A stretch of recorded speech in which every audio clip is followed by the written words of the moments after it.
Olá, bem-vindo de volta às nossas aulas de legislação tributária aqui no GTUSP sobre o ISS Campinas. E aí vamos falar agora, continuando e analisando a lei do ISS no município de Campinas. Vamos começar a falar agora sobre infrações e penalidades. E a seção 1 começa falando dos efeitos do não pagamento do crédito tributário. Essa parte de infrações e penalidades é uma parte que normalmente, no que se refere à legislação tributária em geral, não é só de Campinas não, é uma parte um pouco chata, é verdade, né? Que aí a gente tem que ficar vendo, tem multas e por aí vai, definição de infrações. Só que, no entanto, é uma parte aí que, pelo menos uma noção geral, você deve ter, tá? Porque não raro caem questões sobre isso. Então, eu digo isso que às vezes o aluno, quando chega nessa parte, ele desanima. Fala, professor, mas tem aquele monte de multas para prever, para decorar. Veja, não é que você tem que decorar todas as infrações, todas as multas, mas tem que ter uma noção geral, ok? Então, primeiro, artigo 51, ele vai dizer o seguinte: o crédito tributário não pago em seu vencimento será corrigido monetariamente, mediante aplicação de coeficiente de atualização nos termos da legislação própria, desde o seu vencimento até a data de sua efetiva liquidação. Então, na verdade, quando o contribuinte não paga o crédito tributário na data certa, além, é óbvio, de pagar o crédito tributário, continuar tendo que pagá-lo, ele também vai ter que, primeiro, pagar a correção monetária, tá? A correção monetária, ela serve para manter o valor da moeda. Ela não é um acréscimo. É só para corrigir, os efeitos da inflação. Por exemplo, em Campinas, usa-se a UFIC, a Unidade Fiscal de Campinas, justamente para garantir aí a correção monetária. E aí, periodicamente, o valor da UFIC ele é corrigido, não é isso? Então, a correção monetária, na verdade, não é um acréscimo propriamente dito. Ele só serve para atualizar o valor, por conta da inflação. Tá? Além disso, o contribuinte ainda vai ter que pagar juros. O juro serve para compensar o credor pelo recebimento em atraso. E quando o credor ele recebe em atraso, ele tem um prejuízo. Não basta receber o mesmo valor que ele tinha antes, ele tem um prejuízo, porque ele tem que... aquele valor ele poderia ter investido, ele poderia ter utilizado aquele valor para ganhar mais dinheiro. Não é isso? E também o contribuinte normalmente tem que pagar a multa. A multa ela é para penalizar, de fato, pelo atraso no pagamento. Ok? Então tá lá. O artigo 51 ele está falando só da correção monetária. Ó. O crédito não pago no seu vencimento será corrigido monetariamente, mediante aplicação de coeficiente de atualização, normalmente é o FIC que se utiliza, desde o seu vencimento até a data, claro, que o contribuinte pagou. Artigo 52. Ó. Sem prejuízo das demais medidas administrativas e judiciais cabíveis, a falta ou atraso no pagamento do crédito tributário implicará também a cobrança de multa de mora de 0,33% ao dia sobre o valor do crédito devido e não pago ou pago a menor, atualizado já monetariamente, a partir da data do dia imediatamente seguinte ao do seu vencimento, observada a imposição máxima de 10%. Então, vamos entender bem. Então, o contribuinte não pagou o tributo no prazo. Além de ter a correção monetária, que nós vimos, que está lá no artigo anterior, além disso, ele terá que pagar uma multa de mora. Essa multa de mora, ela vai ser de 0,33% ao dia, tá? Sobre o valor devido e não pago já corrigido. Só que o máximo dela é 10%. Então, se você fizer a conta aí, você vai observar que é 0,33% ao dia, mas quando der 30 dias, já atingiu 10%. Não é isso? 0,33 no primeiro dia, 0,66 pelo segundo dia, 0,99 pelo terceiro dia, por aí vai. Então, quando chegar em 30 dias, ela já vai atingir o valor máximo, que é de 10%. Ok? Então quer dizer que aí a dívida não cresce mais? Cresce porque tem os juros, que são diferentes. Aqui a gente só está falando, por enquanto, do tributo, correção monetária e multa. Ó, parágrafo único. Ajuizada a dívida, serão devidos também custas e honorários advocatícios nos termos das normas regulamentadoras. Ajuizada a dívida quer dizer o quê? Iniciada a execução fiscal, tá? Tem alguns municípios, inclusive, que cobram a partir já da inscrição em dívida ativa. A execução fiscal, que vai ser a partir da... Ela é feita a partir, antes da execução, tem que ser feita a inscrição em dívida ativa. Da União, não, desculpe. Que é o município. Dívida ativa do município, certo? Então você já sabe, né? Se você não paga um tributo e é encerrada a cobrança administrativa, é inscrita em dívida ativa do município e aí vai ser ajuizada. E aí você vai ter que pagar mais ainda, que são os honorários, porque como é que fala aí, o órgão de representação judicial, a procuradoria, teve que entrar com uma ação judicial. Tem custo para isso. Então você vai ter que pagar também os honorários aí, tá? E tá lá. Agora aqui os juros de mora. Ufa, quanto acréscimo, hein? Falamos que tem o tributo, falamos que tem a correção monetária, a multa e agora os juros de mora. Artigo 53. Os créditos tributários inscritos ou não em dívida ativa, atualizados monetariamente, ficarão sujeitos à incidência de juros de mora. Como eu já disse, o objetivo dos juros é compensar o credor pelo período que ele ficou sem o dinheiro. Esse juros de mora será o quê? Vamos lá. Eu vou ler, depois eu explico. De 1% quando o pagamento for efetuado no mês do vencimento, e de 1% adicionado ao percentual equivalente à taxa Selic, divulgada pelo Banco Central do Brasil, outra que venha a ser substituída, acumulada mensalmente a contar do mês de vencimento até o mês imediatamente anterior ao pagamento, nos demais casos. Em nenhuma hipótese, os juros de mora previstos nesse artigo poderão ser inferiores a 1%. Vamos lá. Na verdade, esse parágrafo único hoje ele perdeu um sentido, porque mudou-se a redação do inciso 1 e 2, tá?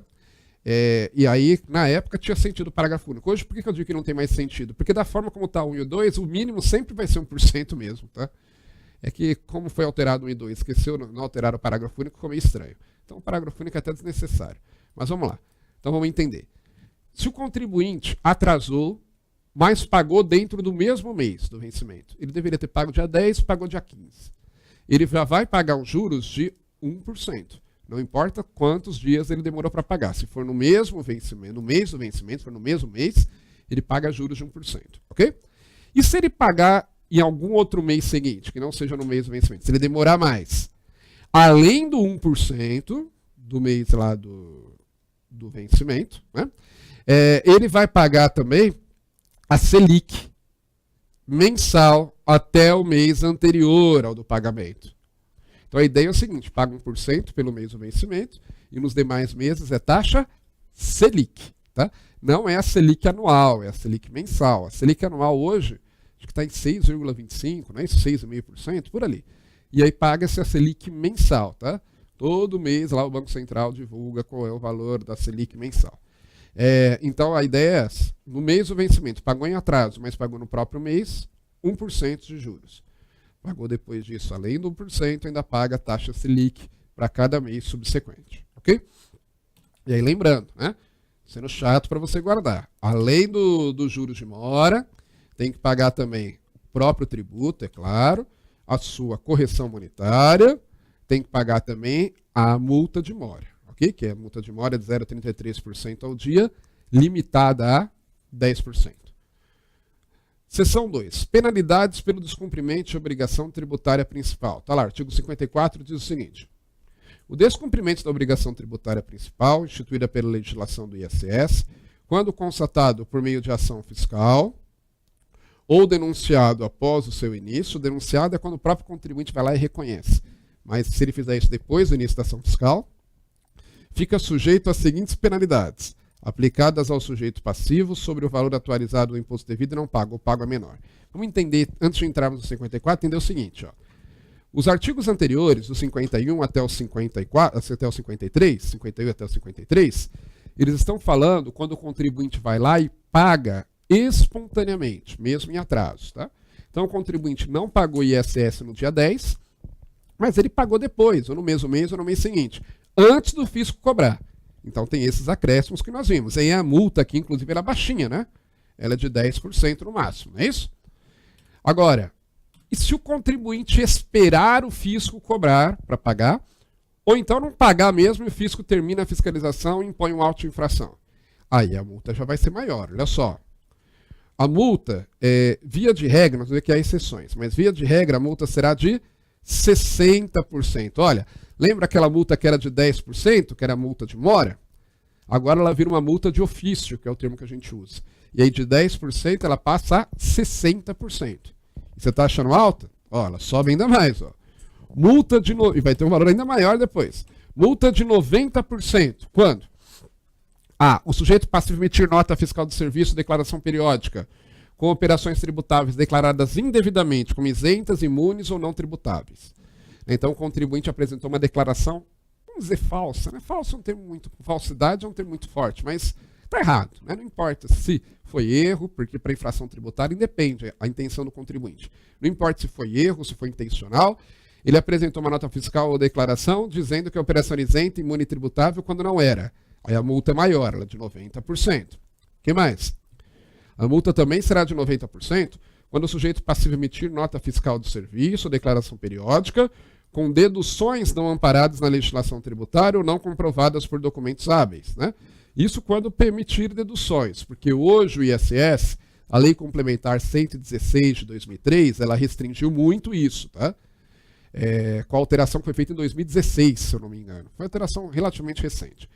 Antes disso, os municípios eram livres para estabelecer deduções à base de cálculo do ISS. Hoje, para evitar a guerra fiscal, são só 3 tipos de serviços que podem ter deduções.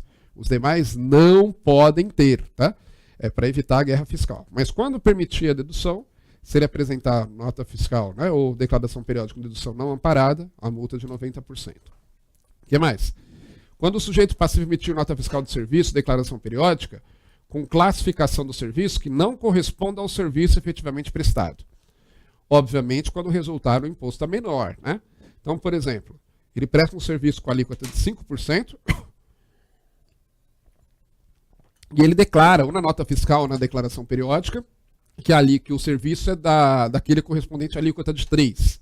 Então ele está informando errado e pagando menos imposto. A diferença vai ser apurada e ele vai ter que pagar uma multa de 90%. O que mais? Quando a base de cálculo do imposto tenha sido apurado a partir exclusivamente de livros e documentos contábeis, inclusive livro caixa, desde que diretamente apresentados à administração tributária, no curso de ação fiscal, pelo sujeito passivo regularmente inscrito no cadastro municipal. Aqui, né, a administração teve que apurar a base de cálculo, mas ela fez isso com a colaboração do contribuinte. Ele apresentou livros e documentos contábeis, né, apresentados à administração tributária diretamente pelo contribuinte. Porque se ele não colaborar, nós vamos ver que a multa é mais pesada, a multa é de 120%. Tá? Então aqui o fisco teve que apurar a base de cálculo, porque o contribuinte tinha informado errado, só que, no entanto, houve uma colaboração dele, vamos dizer assim, né? E aí ele foi feito através de documentos e livros que foram apresentados diretamente à administração tributária pelo próprio sujeito passivo. Agora a multa será mais pesada ainda, ó, de 120%. Lembrando que, além disso, ele ainda paga juros e correção monetária. Quanto que vai ter a multa de 120%? Nos seguintes casos. Quando a base de cálculo do imposto tenha sido apurada por arbitramento. Então foi aí arbitrado pela autoridade fiscal. Porque o contribuinte provavelmente não apresentou declarações ou apresentou falsas. B. Quando a base de cálculo do imposto tenha sido apurada em documentos fiscais ou contábeis obtidos junto a terceiros. Aqui é diferente daquele caso lá que o contribuinte colaborou, né? Então ele paga uma multa pesada, mas menor, de 90%. Aqui, o fisco teve que obter isso com um terceiro. Então aí a multa vai ser maior, porque provavelmente o contribuinte não colaborou, né? Multa de 120%. C. Quando a base de cálculo do imposto tenha sido apurada por levantamento fiscal, exceto quando houver apresentação de livros e documentos contábeis, inclusive livro caixa. Levantamento fiscal hoje e arbitramento praticamente não tem diferença entre eles, tá? Então a gente pode considerar como sinônimos. Havia uma diferença maior antes, na legislação, antes das alterações que nós tivemos atualmente aí, mas então, para sua prova, eu nem vou falar aqui de diferença, considere como sinônimos. Então aqui, ó.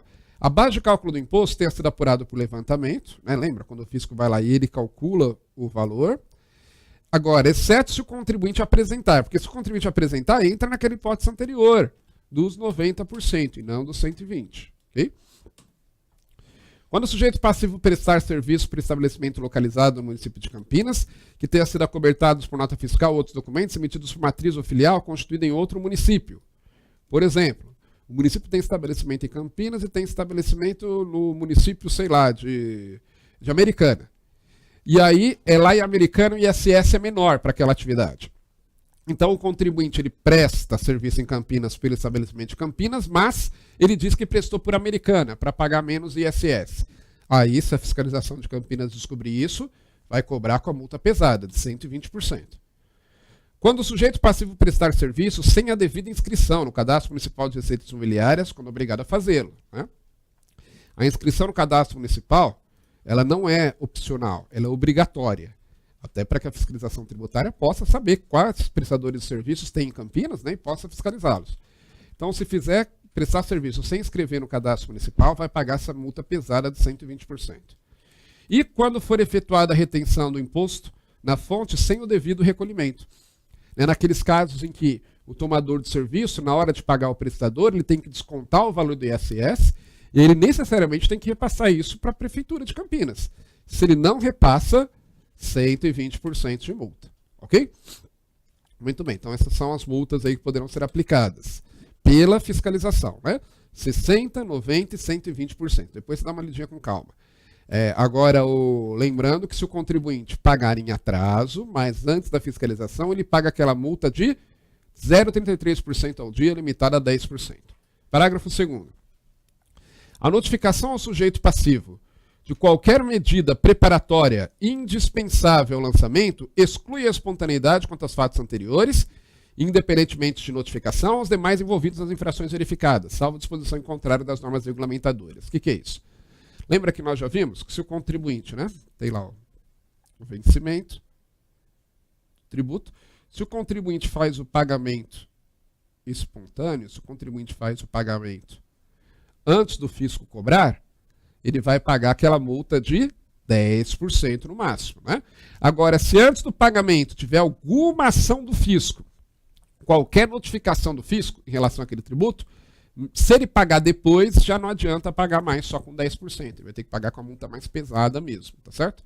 Porque aí, o termo que a gente usa é que foi afastada a espontaneidade. Ou seja, não fez isso espontâneo. Fez lá porque o fisco está em cima dele, agora ele resolveu rapidinho lá pagar. Aí, nesse caso, ele vai pagar a multa mais pesada, né? Para evitar que o contribuinte falar, não pago imposto, se o fisco vier me cobrar, aí sim eu pago. Se colar, colou, né? Então, para evitar isso, se esperar o fisco iniciar qualquer procedimento de cobrança, de fiscalização, já não tem mais direito àquela multa reduzida. Ok? Muito bem, vamos ficando por aqui. Bons estudos para você e até a próxima.